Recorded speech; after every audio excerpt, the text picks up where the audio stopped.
परेशान नहीं होना और अपना बेस्ट देना है। इंशाल्लाह इंशाल्लाह ताला आप सबके ग्रेड्स बहुत अच्छे आएंगे, मुझे बहुत ज़्यादा उम्मीद है। मैं बहुत ज़्यादा मोटिवेटेड हूँ और आप लोग भी मोटिवेटेड रहें ताकि अच्छी अच्छी पढ़ाई हो, ठीक है।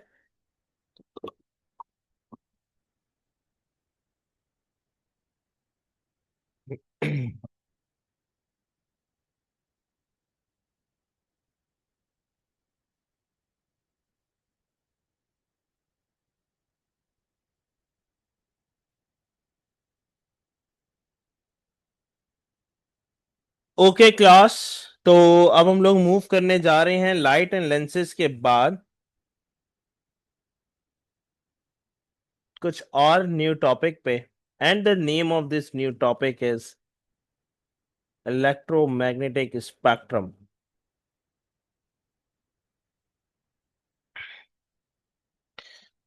इलेक्ट्रोमैग्नेटिक स्पेक्ट्रम बहुत ज्यादा इजीएस्ट चैप्टर है, ठीक है ना। और इसमें आपको पता होना चाहिए white light is compose of the 7 different colours, ठीक है। व्हाइट लाइट जो बनती है हमारे पास वो 7 डिफरेंट कलर से फॉर्म होती है। And the name of this 7 different colours is VIBGYOR, like the red, orange, yellow, green, blue, indigo and the violet, ठीक है ना। तो अब हमारे पास क्या चीज है, इन 7 कलर से हमारे पास वाइट लाइट हमेशा बनती है, ठीक है। स्पीड ऑफ लाइट क्या होती है, स्पीड ऑफ लाइट है 3 × 10⁻8 मीटर्स पर सेकेंड, ठीक है। 3 × 10⁻8 metres per second is your the speed of light. What is mean by the word, अच्छा एक और बात, ये वाला पॉइंट बहुत ज्यादा इंपॉर्टेंट है। अपने पास इसकी रेंज नहीं याद करनी, जस्ट ये बात बस पता होनी चाहिए कि red colour has the largest wavelength. आप कितनी वेवलेंथ है वो लीव इट, उसको नहीं याद रखना। बस आपको बस पता होना चाहिए कि लार्जेस्ट वेवलेंथ है, ठीक है ना। और and the shortest frequency, while the violet color has the shortest wavelength and the largest frequency। ये दो चीजें आज ही इसको याद कर लें, मेमोराइज कर लें अपने दिमाग में, ठीक है। पहला आप क्या याद रखेंगे, रेड कलर की बात को, red colour has the largest wavelength and the shortest frequency, whereas while the violet color has the shortest wavelength and the largest frequency। Note कर लें, याद कर लें, पेपर में लाजमी आता है इस टॉपिक से ये वाला पार्ट, लिख लें इसको, इसको तो भूलना ही नहीं है इस चैप्टर में से। When 7 colors are combined together, ठीक है, व्हाइट लाइट है, व्हाइट लाइट को हमने तोड़ दिया, स्प्लिट कर दिया, ठीक है। अगर हम तोड़ेंगे तो भी 7 कलर्स होंगे, और अगर हमें व्हाइट लाइट बनानी है तो भी हम 7 कलर्स डालेंगे उसके अंदर, और हमारे पास क्या बन जाएगी, एक व्हाइट लाइट। तो सुनिएगा, when the white light is split into the 7 colors, then at that point the band is formed, and the name of this band is, and the name of this band is spectrum, ठीक है ना। उस band का पूरा नाम होता है the band of 7 colours is called the spectrum, ठीक है। ये 7 कलर्स हैं विबग्योर, और इसको हम कैसे देख सकते हैं, we can see it on the white screen as well,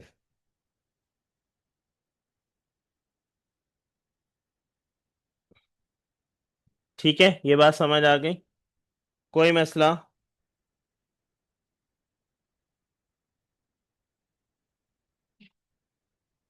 exactly exactly।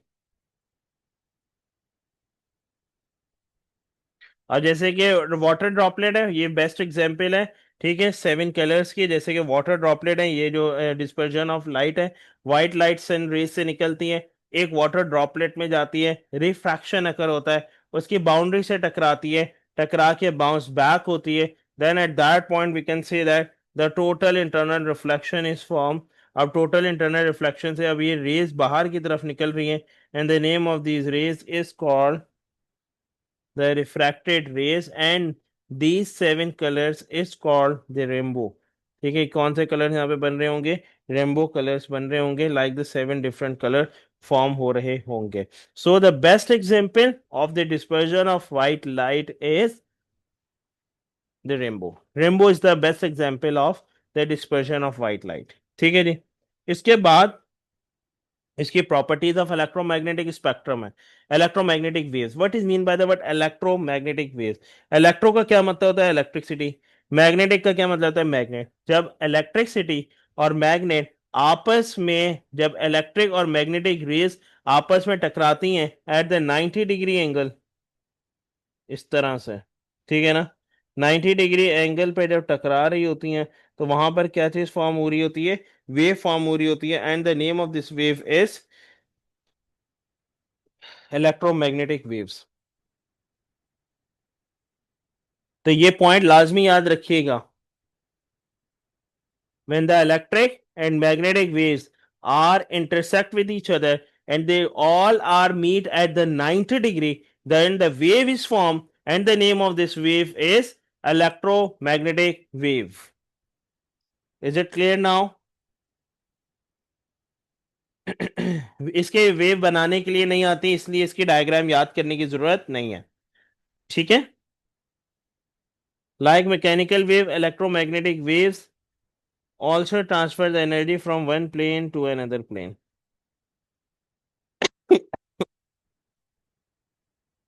ठीक है जी। और they are in the transverse in nature, वो किस नेचर में होते हैं? ट्रांसफर्स इन नेचर होते हैं। ठीक है जी। इसको लाजमी याद रखिएगा। इलेक्ट्रोमैग्नेटिक स्पेक्ट्रम की अगर हम बात करें, स्पेक्ट्रम कहाँ पे फॉर्म होता है? स्पेक्ट्रम में बेसिकली इलेक्ट्रोमैग्नेटिक स्पेक्ट्रम का मतलब ये है कि जब लाइट, व्हाइट लाइट है, ठीक है ना, light spectrum is the band of the seven colour produce a beam of a white light and it disperse into its component. ठीक है, अपने ही कंपोनेंट में वो टूट जाती है with the help of the prism, जो कभी आपने पढ़ा है, red, orange, yellow, green, blue, indigo, violet, इसमें टूट जाता है। सिमिलरली इलेक्ट्रोमैग्नेटिक के भी स्पेक्ट्रम है हमारे पास, जैसे कि लाइट के स्पेक्ट्रम है, इसी तरह इलेक्ट्रोमैग्नेटिक स्पेक्ट्रम भी है। ठीक है, इलेक्ट्रोमैग्नेटिक स्पेक्ट्रम भी हमारे पास सेवन है। कौन कौन से? RMI VUXG। अब ये मैंने क्या बात बता दी, देखिए, RMI VUXG। R for the radio waves, M for the microwaves, I is your the infrared waves, V is your the visible light, U is your the ultraviolet, X is your the X rays, and G is your the gamma rays. So these are the seven electromagnetic spectrum. ठीक है, ये seven है electromagnetic spectrum. एक बात अब लाजमी याद रखिएगा, वेवलेंथ लॉन्गर किसकी होती है? हायर वेवलेंथ किसकी होती है?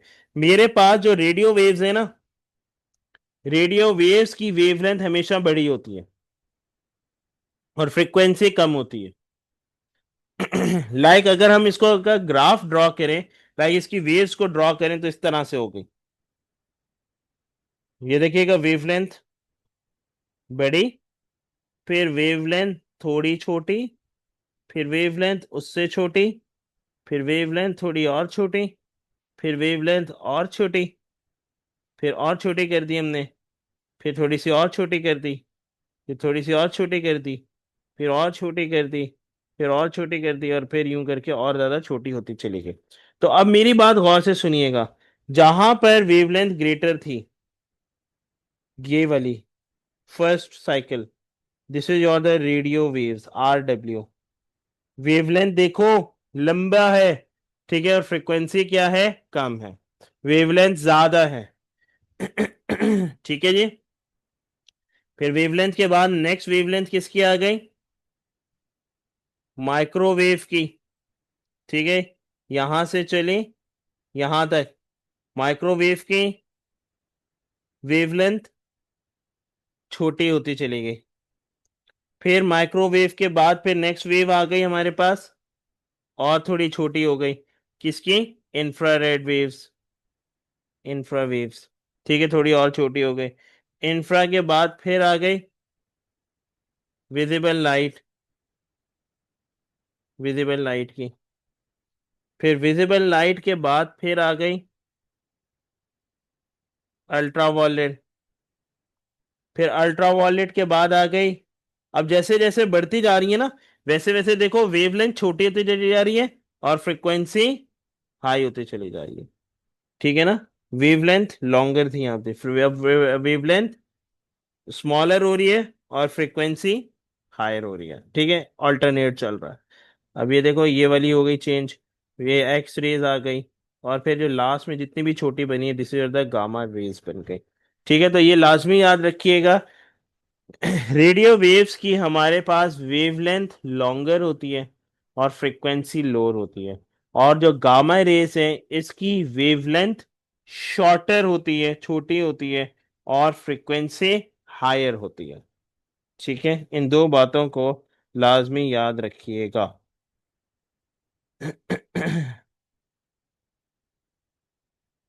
ठीक है।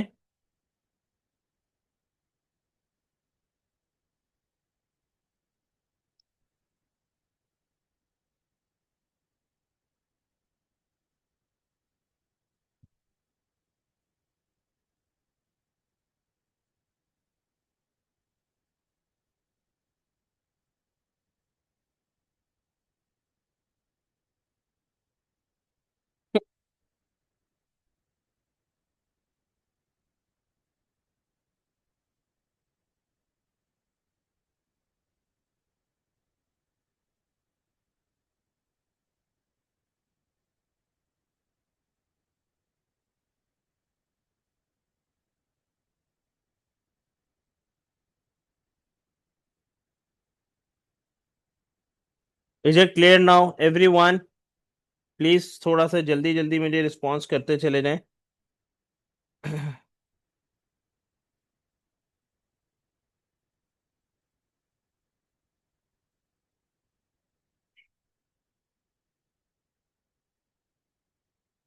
जी बिल्कुल, मीडियम कवर होगा, ठीक है ना। And they are in the transverse in nature, ठीक है। Particles vibrate, electromagnetic waves can travel through the vacuum, इस बात को लाजमी याद रखिएगा। They can easily travel through the vacuum. तभी तो हमारे जब वैक्यूम में जब इलेक्ट्रोमैग्नेटिक वेव्स ट्रेवल कर गए, इट मींस दैट कोई सी भी वेव हो, रेडियो हो, माइक्रो हो, इंफ्रारेड हो, विजिबल लाइट हो, अल्ट्रावायलेट हो, एक्स रेज हो, गामा रेज हो, कोई सी भी हो, वैक्यूम में ट्रेवल कर जाएगी, ठीक है ना। And in this they obey the reflection and the refraction of the laws as well, ठीक है। They are transverse in nature, they carry no charge, and they can be deflected through the magnetic field, and we can find out its speed with the help of the formula, which is v is equal to the f lambda, ठीक है। all the electromagnetic wave has the constant speed, and they travel with the speed of the light, which is 3 into 10 power 8 meters per second in vacuum। पूरा पढ़ा करें, कहां पर ये इतनी speed से ट्रेवल करेगा, वैक्यूम में। ठीक है, इज इट क्लियर नाउ? कोई ऐसी बात जो नहीं समझ आई तो मुझसे पूछ लें जल्दी से। All good till now all of you?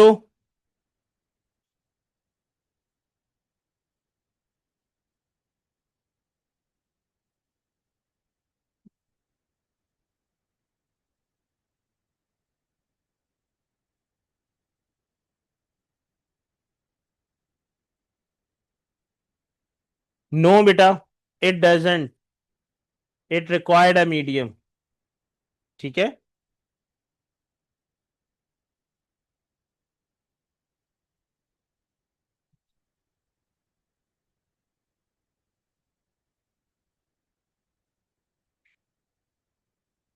Welcome.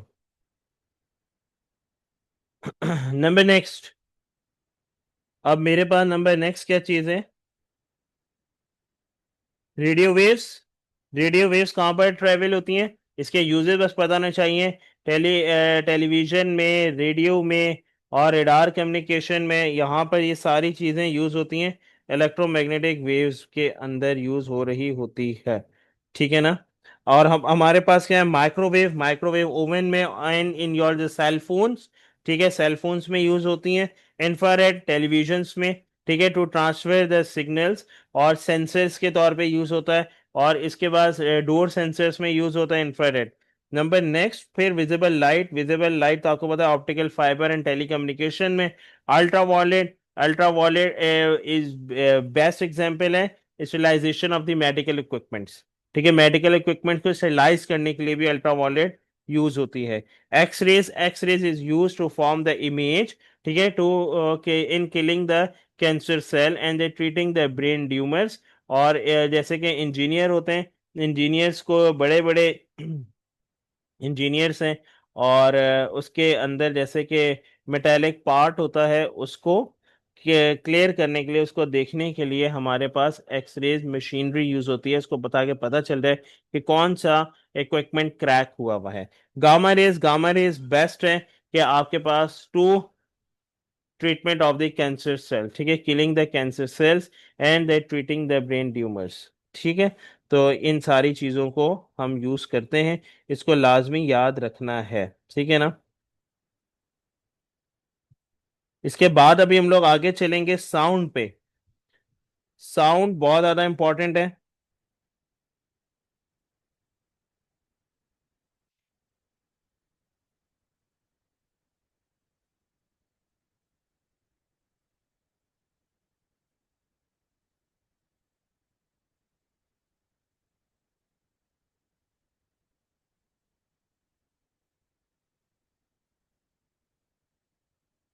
Sound क्या हुआ, साउंड के नहीं है इसमें।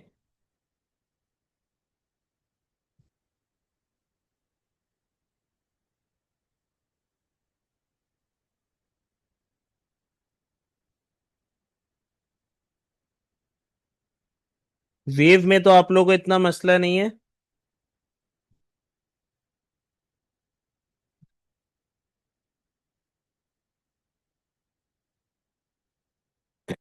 साउंड तो बहुत इजी और बहुत छोटा सा टॉपिक है।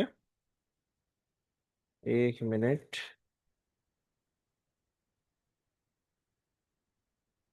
ये रहा। ये साउंड अगर सबको आता है,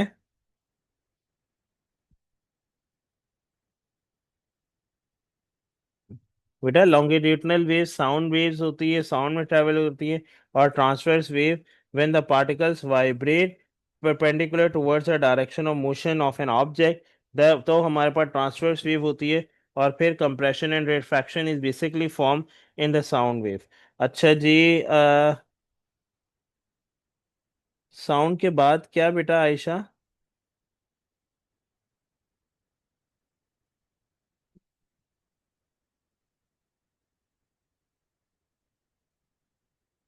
साउंड के बाद मैं इलेक्ट्रिसिटी पे मूव करना चाह रहा हूँ। और आप लोग बताएं, वेव में ज़्यादा मसला तो नहीं है आप लोगों को? वेव का रिकॉल ज़रूरी तो नहीं है? और साउंड का रिकॉल ज़रूरी है? अगर किसी को ज़रूरी है तो मुझे बता दें, नहीं है तो हम स्किप कर सकते हैं, क्योंकि ये तो हम लोगों ने काफ़ी दफ़ा किए हुए हैं टॉपिक्स। ओके। साउंड और वेव का जल्दी से मुझे बता दें।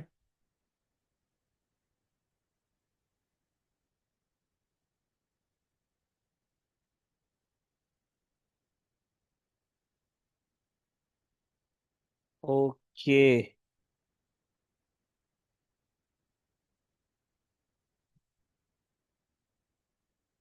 Okay. Ripple tank in waves, Shaheer कह रहे हैं। और आप कह रही हैं कि दोनों ही ज़रूरी हैं, अलिशबा। अच्छा जी। आयशा आते भी कह रही हैं कि ज़रूरी नहीं है। ठीक है। अच्छा, बस दो तीन बस बातें मैं बता देता हूँ साउंड की। Sound is travel in the form of wave. कौन सी वाली वेव में ट्रेवल करता है? Longitudinal wave. ठीक है ना।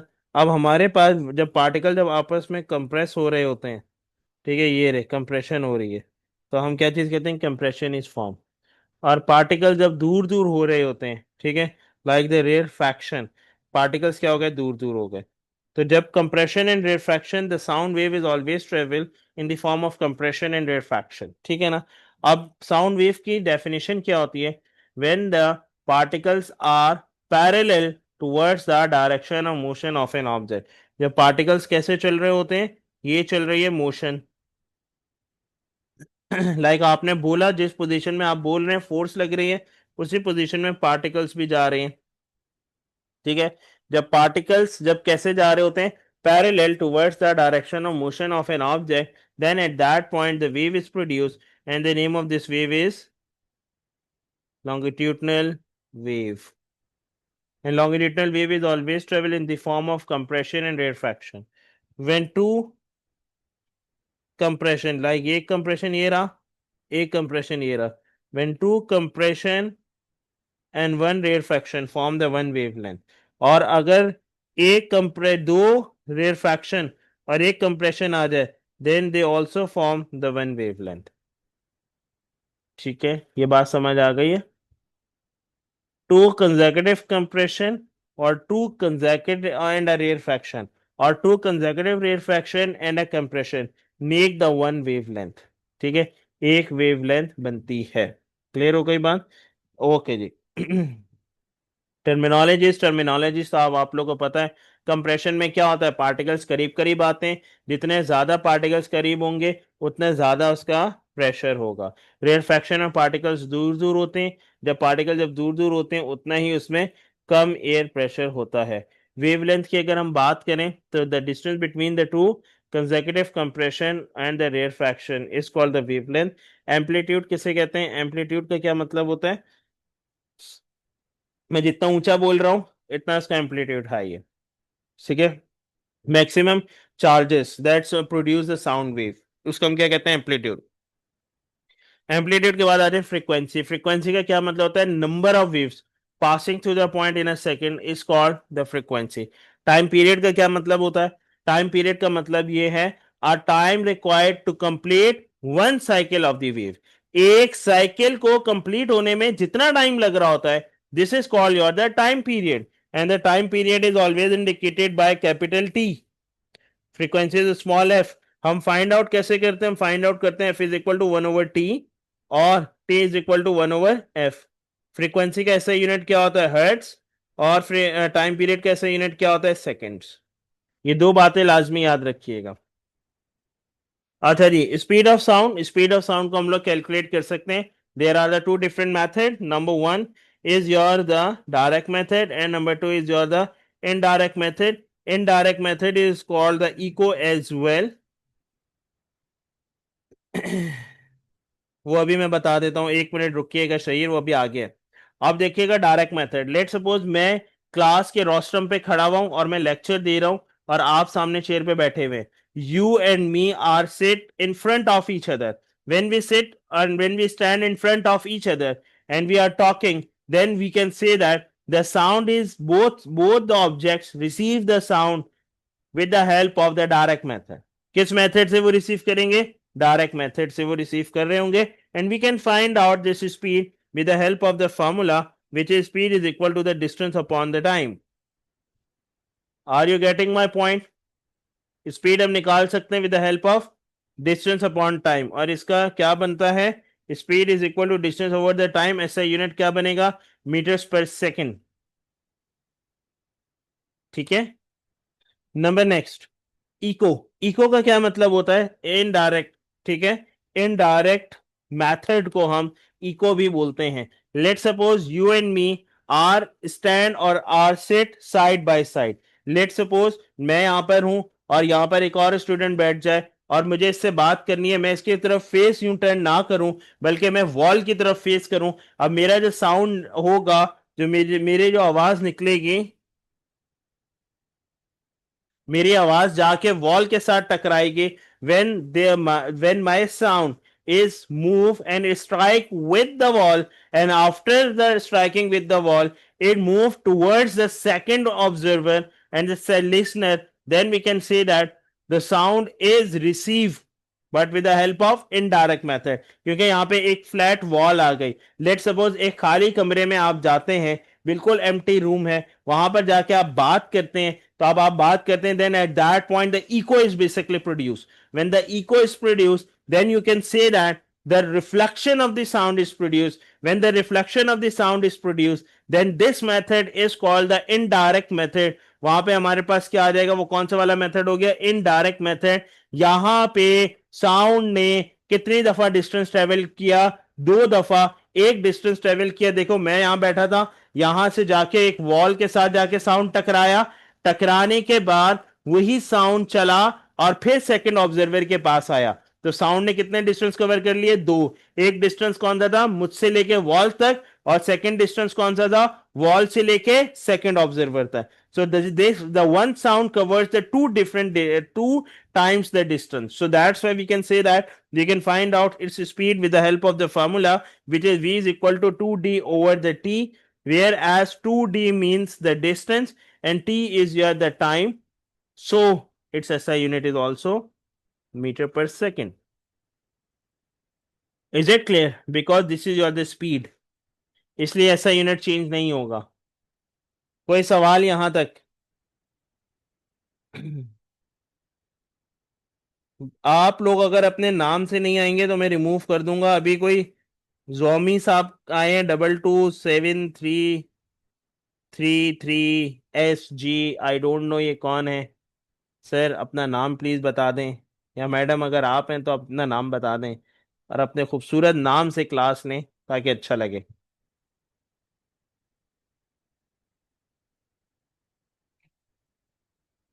Yes, is it clear now everyone? लग रहा है गला खराब होने वाला है, लेकिन तुम लोग रिस्पॉन्स नहीं करोगे.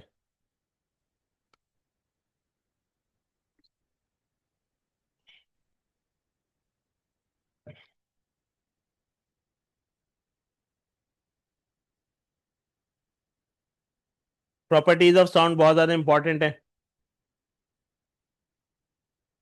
Speed of sound in air 330 metres per second fix है, कांस्टेंट है, याद रखिएगा. कितना है speed of sound in air? 330 metres per second, जो कि रूम टेम्परेचर पर है. Speed of sound in water 1500 metres per second fix है. पानी में साउंड ट्रेवल करता है कितनी स्पीड से? 1500 metres per second.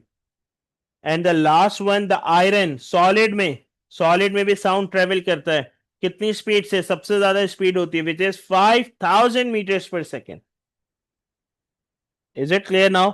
And we can find out wave this speed with the help of the wave equation, which is v is equal to the f lambda.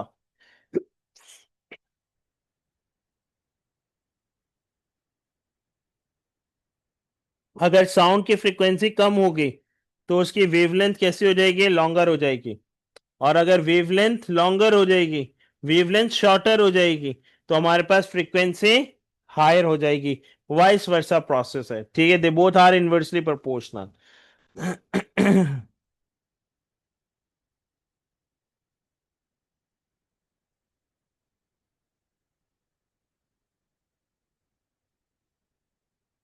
क्या कह रहे हैं? What is return after F in the wave equation?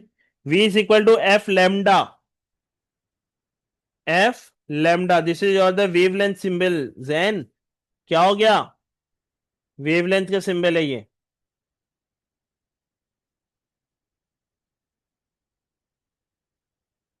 Characteristics इसके important है. अभी शहीद ने भी कैरेक्टरिस्टिक्स का एक सवाल पूछा था कि सर पिच लो होगी और हाई होगी तो फ्रीक्वेंसी, स्पीड एंड एम्पलीट्यूड पे क्या फर्क पड़ेगा? ये देखिएगा सर, अगर लो पिच होगी, ठीक है ना, तो जाहिर सी बात है वेव्स कम बन रही है तो ऑटोमेटिकली फ्रीक्वेंसी भी लो हो जाएगी. ठीक है, और एम्पलीट्यूड भी कम हो जाएगा, सारी चीज़ें कम में आ जाएंगी. और अगर हमारे पास पिच हाई होगी, ठीक है, तो एम्पलीट्यूड ऑटोमेटिकली बढ़ गया. एम्पलीट्यूड बढ़ने से अगर आपके पास साइकिल्स, नंबर ऑफ वेव्स बढ़ रहे हैं, ठीक है, तो ऑटोमेटिकली फ्रीक्वेंसी इंक्रीज हो जाएगी. ठीक है, डिपेंड करता है कंडीशन पे कि आपके पास कंडीशन क्या है. देखिएगा अभी यहाँ पे, loudness is the characteristic by which a sound in which the loud wave sound and the faint sound has been distinguished. देखिएगा pitch and the quantity कि अगर हम बात करते हैं, यार ये इतना नहीं आता पेपर में, इसको छोड़ दो. फैंट साउंड और टिम्बर और ये चीजें इतनी नहीं आती अब. जो ये चीजें मैंने बताई है ना, इनको अच्छे तरीके से कर लो. अल्ट्रासाउंड की बात आ सकती है इस दफा के लिए, बहुत ज्यादा इंपॉर्टेंट है पेपर 1 के लिए. ठीक है, approximate the audible frequency range of the human is 20 hertz to 20,000 hertz. ठीक है ना. Sound with the frequency is less than 20 hertz are called the infrasound or the ultrasonic waves. The sound frequency greater than 20 1000 hertz are called the ultrasound and the ultrasonic waves. ठीक है, ये दो बातें लाजमी याद रखिएगा। पिच वाला तो बेटा बताया था अभी, बता के मैं ऊपर गया था। देखो, pitch is the characteristics of shrill sound, distinguish between the shrill sound and the grave sound. Shrill sound किसे कहते हैं? पतली बिल्कुल आवाज होती है। ग्रेव साउंड भारी आवाज, जैसे कि अभी ये देखें, ये अब आपको मेरी भारी आवाज लग रही होगी, this is your the grave sound. और श्रिल साउंड किसे कहते हैं? बिल्कुल पतली सी आवाज, ठीक है ना। The high pitch sound has the more frequency, ये बात लाजमी याद रखना। ये वाली बात अभी आप पूछ रहे थे ना, पिच क्या है? हाई है, तो जाहिर सी बात है वहां पर हमारे पास फ्रीक्वेंसी कितनी हो जाएगी? ज्यादा हो जाएगी। वेवलेंथ लेकिन कम हो जाएगी। ये देखो, वेव साउंड फिर कैसे प्रोड्यूस हो जाएगा? यह हाई पिच है, बहुत ज्यादा हाई है। हेलो, बहुत ज्यादा हाई चल रही है, this is the high pitch sound. High pitch sound में फ्रीक्वेंसी ज्यादा होंगी, नंबर ऑफ वेव ज्यादा बन रही होंगी, लेकिन वेवलेंथ कैसी हो जाएगी? कम हो जाएगी, शॉर्टर हो जाएगी। अगर हम इसी को रिवर्स कर लें, शहीर सुनिएगा, अगर मैं लो पिच कर दूं, लो पिच में हमारे पास वेवलेंथ ज्यादा हो गई, तो वेवलेंथ जब ज्यादा हो गई तो फ्रीक्वेंसी क्या हो जाएगी? कम हो जाएगी। The vice versa process is basically, is it clear now?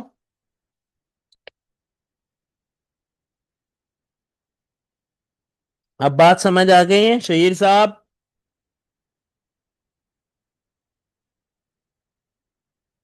Please यार, रिकॉर्डेड लेक्चर है, जल्दी जल्दी बताया करो, मैं इतना गैप नहीं दे सकता।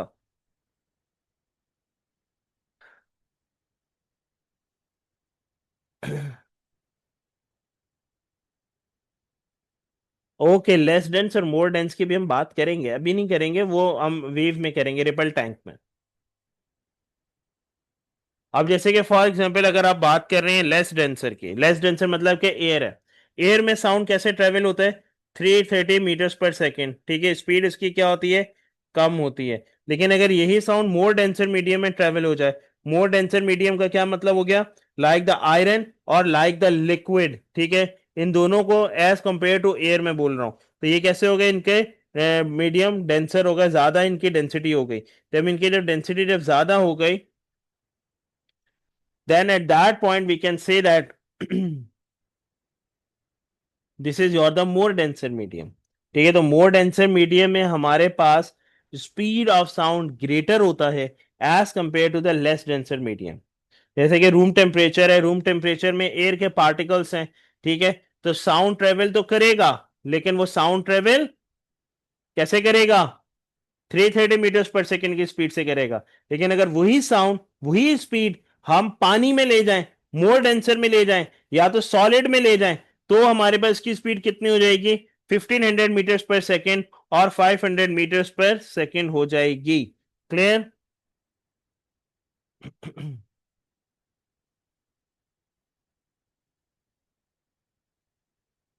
यस मेरे चीतो,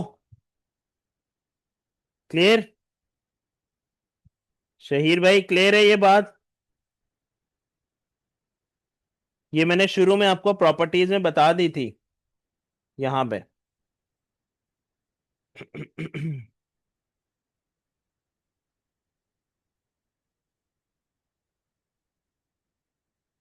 हेलो बेटा हमजा खालिद, ये मैं अपने चैनल पे पोस्ट कर रहा हूँ, लेकिन मेरा जो डिजाइनर है वो थोड़ा सा बीमार हुआ हुआ है, इस वजह से उसने भी वीडियो सही से कंपाइल नहीं की, डे 1 की भी। तो वो आज रात में आई गेस इंशाल्लाह इंशाल्लाह हो जाएगी। तो वो फिर मैं आज रात में एक अपलोड करूंगा, एक कल सुबह अपलोड करूंगा, फिर जो थर्ड वाली वो कल शाम में करूंगा, और कल रात में आप लोगों का एक मॉक एग्जामिनेशन होगा। और जितने स्टूडेंट्स का ए और ए स्टैरिक आएगा, जितने स्टूडेंट्स का ए स्टैरिक और ए आएगा, I repeat second time, third time again मैं बोल देता हूं, और ये मैं बोल रहा हूं, वीडियो भी रिकॉर्डेड है, आप लोग वीडियो में भी सुन सकते हैं बाद में। जितने स्टूडेंट्स का ए स्टैरिक और ए आएगा, उनको मेरी तरफ से दावत एक होगी आफ्टर योर रिजल्ट। और ये दावत छोटी नहीं होगी, बहुत जबरदस्त किस्म की दावत होगी। कहाँ पर होगी ये मैं बाद में डिस्क्लोज करूंगा, बहुत से स्टूडेंट्स को पता भी है।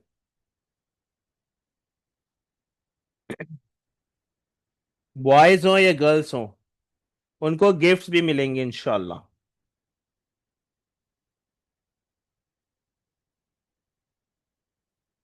इंशाल्लाह इंशाल्लाह मोहसिन इंशाल्लाह।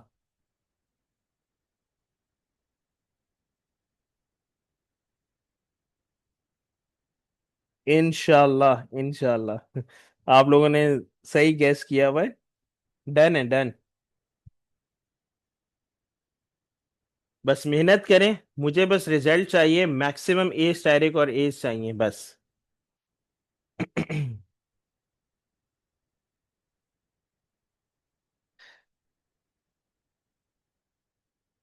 चलें जी, यस शहीर, ये यही बात पूछनी थी आपने, आगे आगे चलें।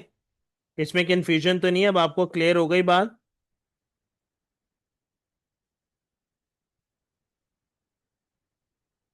जल्दी से बताएं।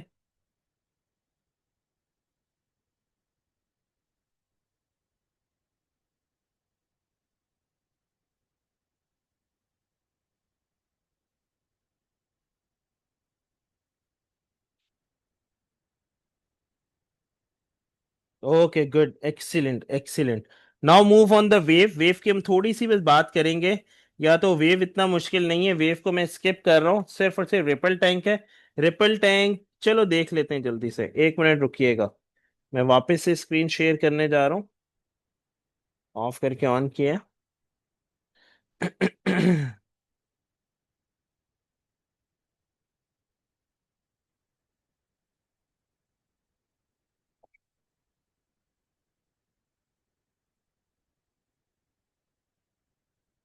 General properties of wave, general properties of wave की हम बात करेंगे।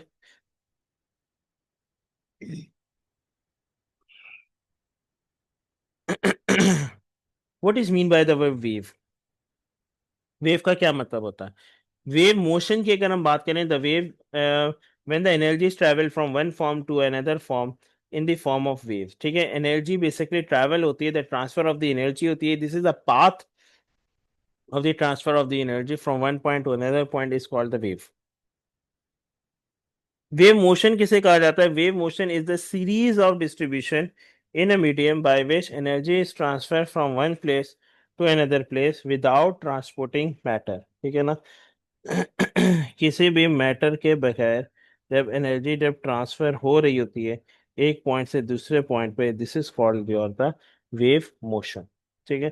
क्लासिफिकेशन ऑफ वेव हमारे पास कौन सी होती है? There are the two types of the wave. Number one is mechanical and number two is your the electromagnetic waves. Mechanical is further divided into two categories like the transverse wave and the longitudinal waves. Transverse wave में particles कैसे move होते हैं? Perpendicular towards the direction of motion of the wave. When the particles move perpendicular, like ये देखें,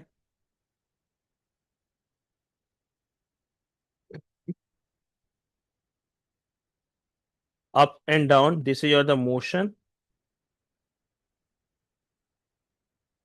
और this is your the force। जब force और motion के दरमियान में 90 डिग्री का एंगल फॉर्म हो रहा होता है, वहां पे वेव फॉर्म होती है। The name of this wave is your the long transverse wave, ठीक है। बेस्ट एग्जांपल क्या है? Water wave and wave in a rope. Longitudinal wave की अगर हम बात करें, लॉन्गिट्यूडनल वेव कहाँ पे प्रोड्यूस होते हैं? अभी मैंने आपको बताया था साउंड वेव। लॉन्गिट्यूडनल वेव में पार्टिकल्स कैसे मूव होते हैं? Parallel towards the direction of motion of an object.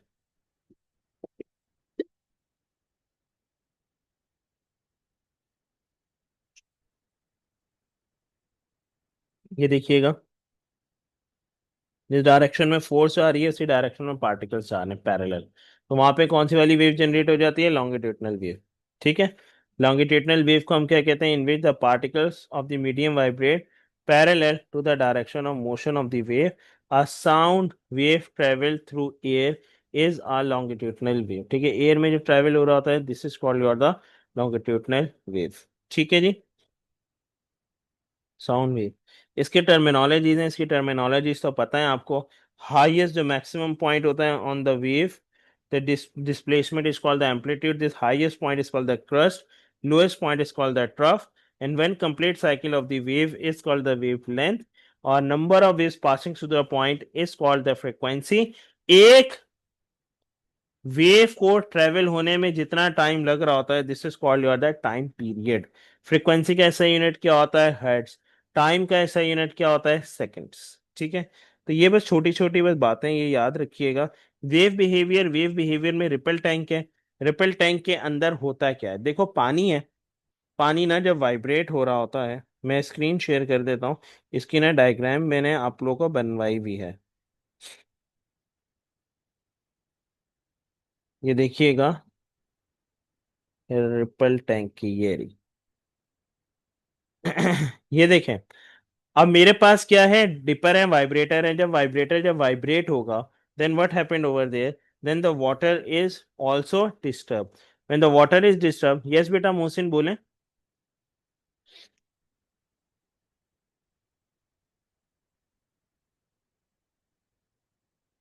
Yes Mohsin बोले, क्या कह रहे हैं बेटा आप? हाँ हाँ बोलो मोहसिन, मैंने चैट खोल ली है, जल्दी बोलो।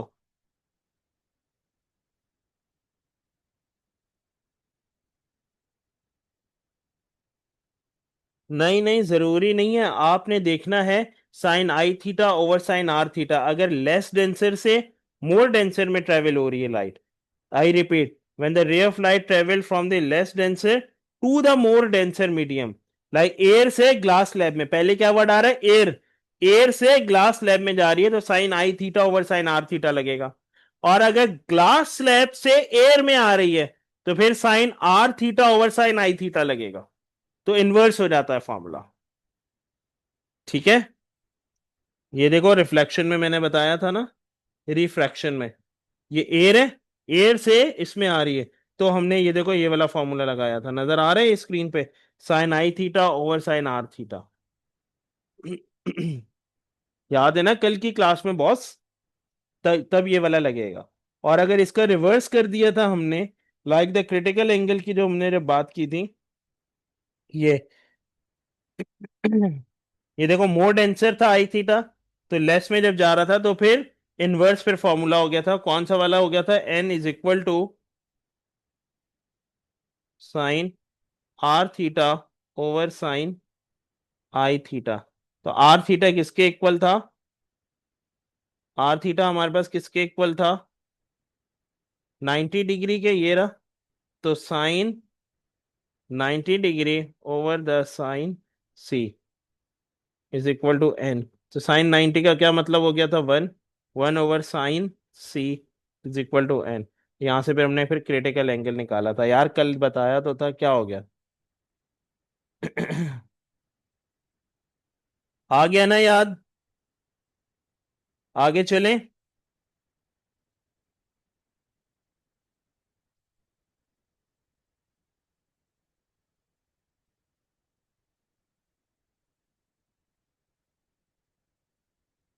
अच्छा जी, रिपल टैंक में थे भी हम लोग।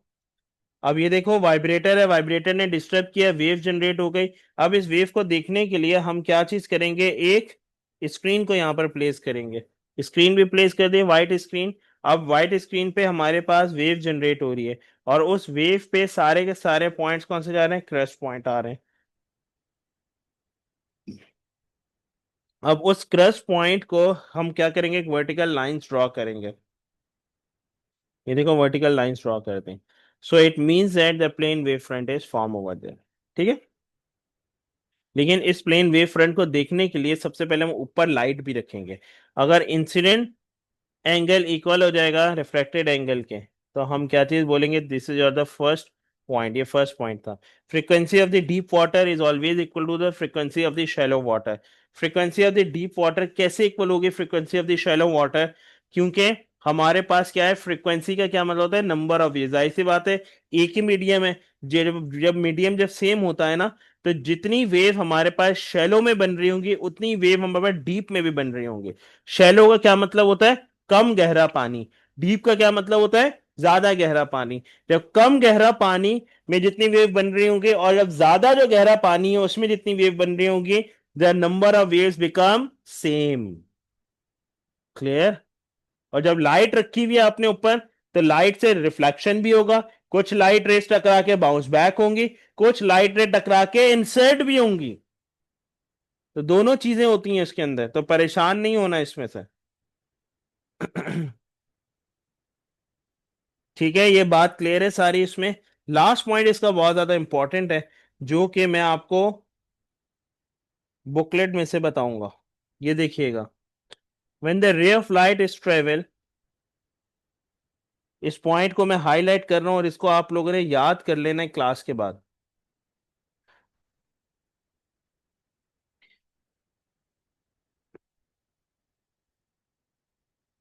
कहां से बताऊं? यहां से। सो यार, एक मिनट यार।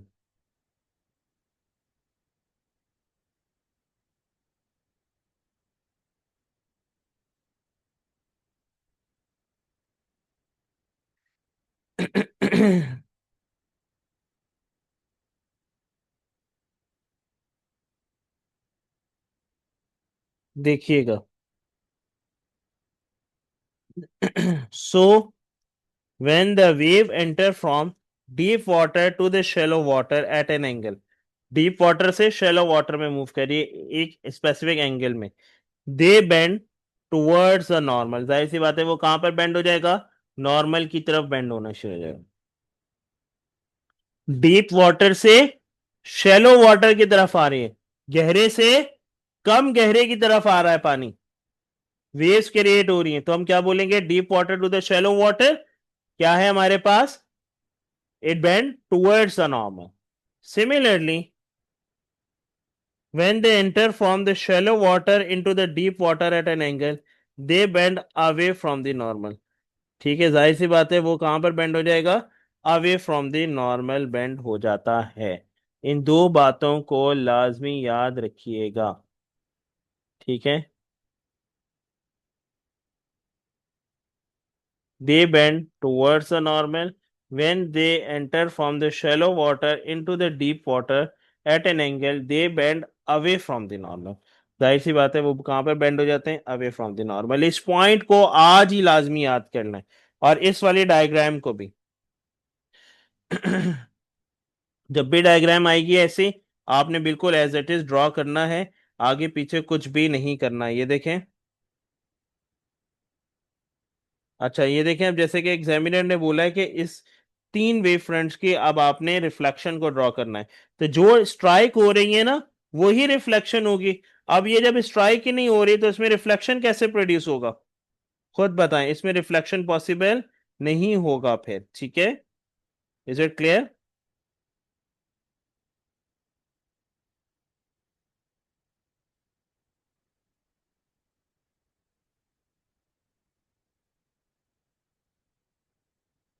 तो यही सारी बातें, यहां तक अगर इसमें कोई मसला है तो मुझसे भी डिस्कस कर लें।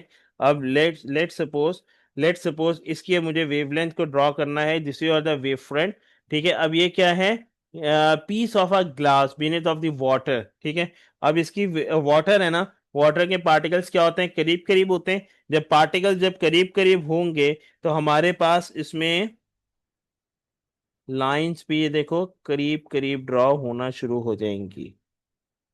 क्लियर? इस तरह से बस चार पांच बस दिखा दें, पूरे बनाने की जरूरत नहीं। As compare to this wavelength, it's wavelength is less. इसकी वेवलेंथ कैसी होगी? लेस होगी। इसकी वेवलेंथ ज्यादा होगी। ठीक है, ये बात समझ आ गई है? तो इन सारी बातों को आप लोगों ने याद रखना है। यहां तक साउंड मैंने करवा दिया, मैंने आप लोगों को वेव का बता दिया, इलेक्ट्रोमैग्नेटिक स्पेक्ट्रम का बता दिया। कोई ऐसी बात जिसमें कंफ्यूजन है तो अभी मुझसे पूछ लें, क्योंकि अब मैं बहुत ज़्यादा इंपॉर्टेंट टॉपिक पे मूव करने जा रहा हूं, जिसका नाम है इलेक्ट्रिसिटी।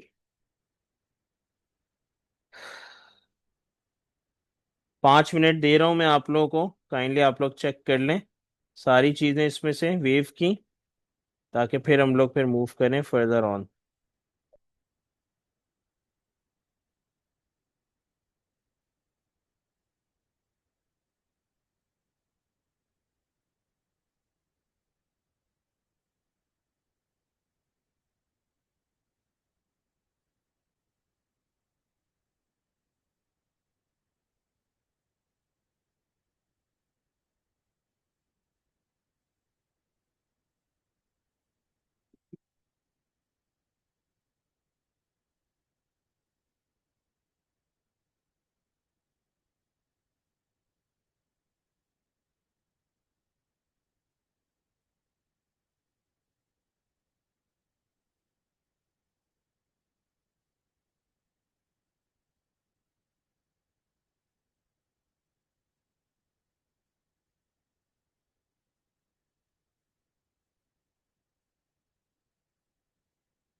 यस, चैट में मुझे आंसर बेटा बता दें, कोई मसला।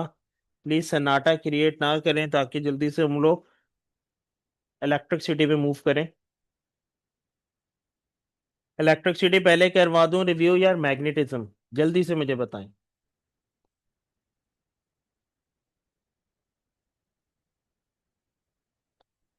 जल्दी से चैट में मुझे बता दें।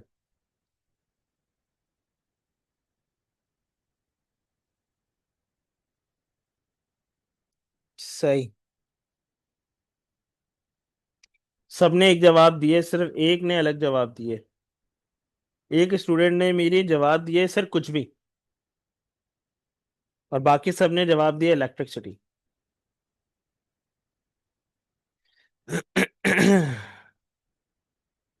तो जो कुछ भी जो जवाब दिए, इट मींस दैट कि उनको दोनों टॉपिक्स नहीं आते।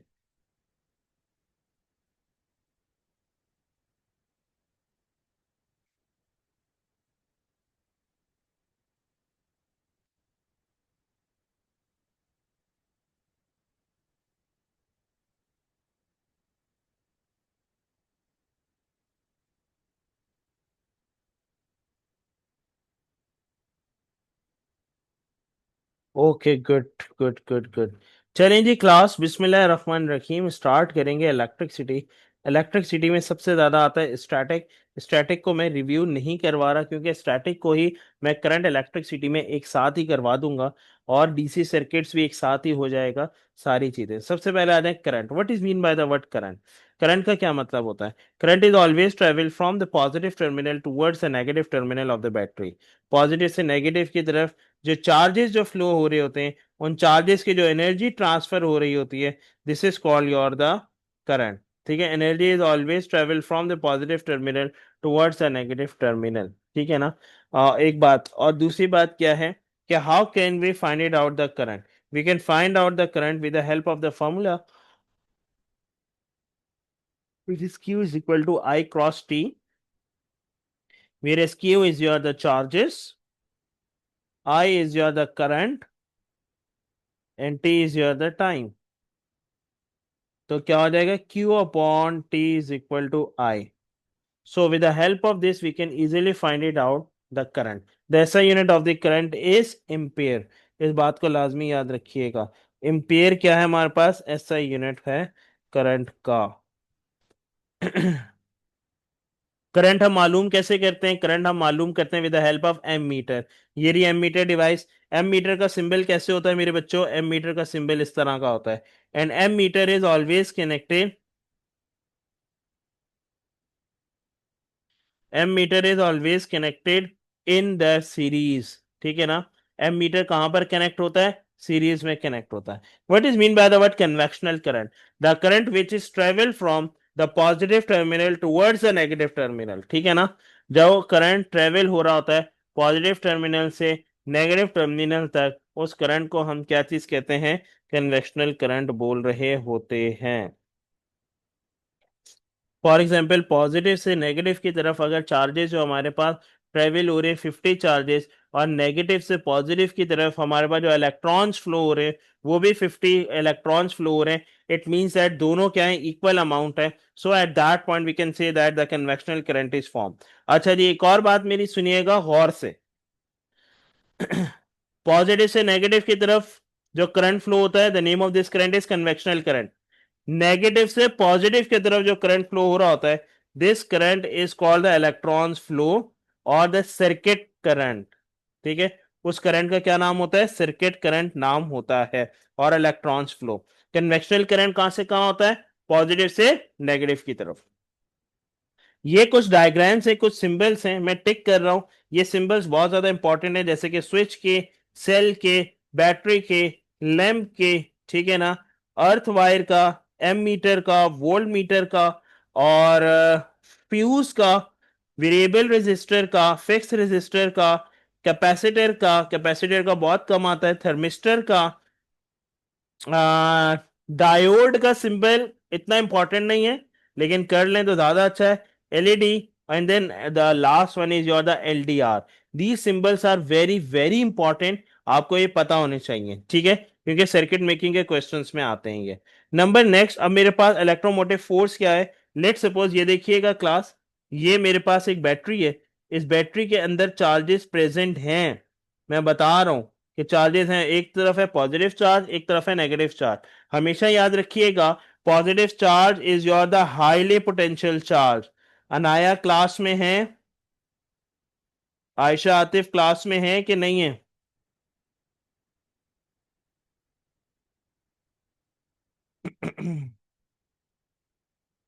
Very good, good. अब देखिएगा ये मेरे पास क्या है, हाईली पोटेंशियल, इसके अंदर एनर्जी बहुत ज्यादा है, ठीक है ना। अब इतनी ज्यादा एनर्जी है कि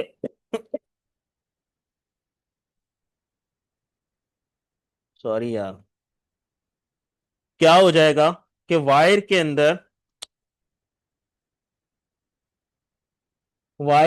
ये देखो, ये रहे charges.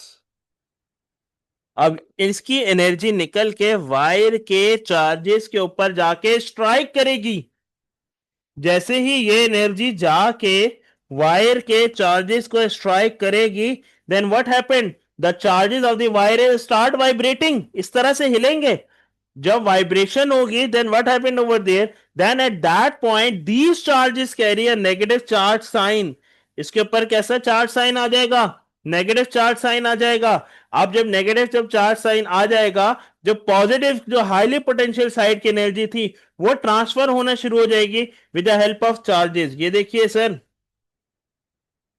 With the help of charges transfer होती गई, और इन द एंड क्या हो गया, light is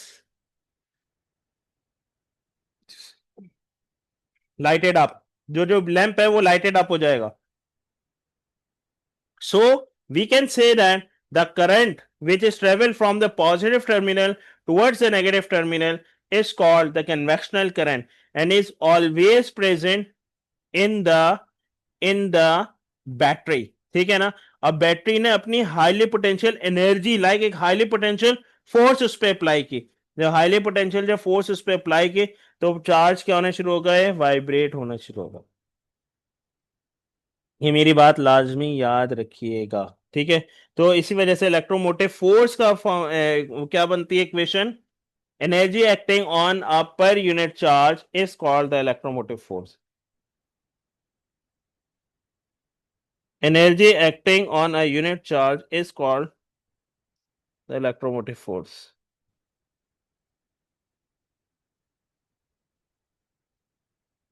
energy acting on a unit charge is called the electromotive force. किसके मैसेजेस आ गए भाई? अरे हजरत, एमीटर भी लगाना सिखा दूंगा, रुक तो जाए। क्या हो गया इब्राहिम भाई, क्यों परेशान हो रहे हैं? नंबर नेक्स्ट,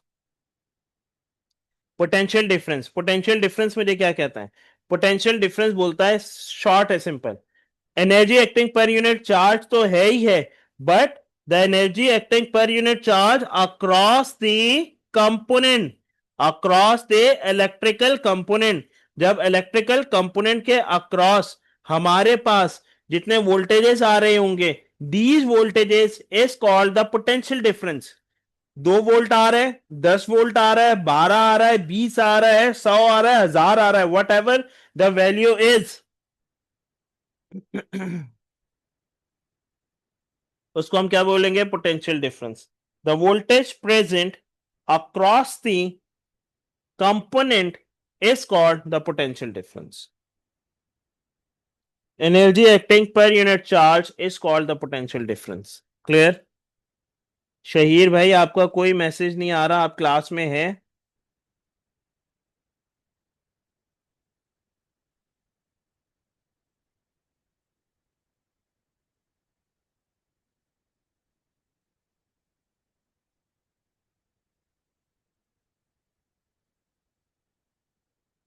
बेटा पोटेंशियल डिफरेंस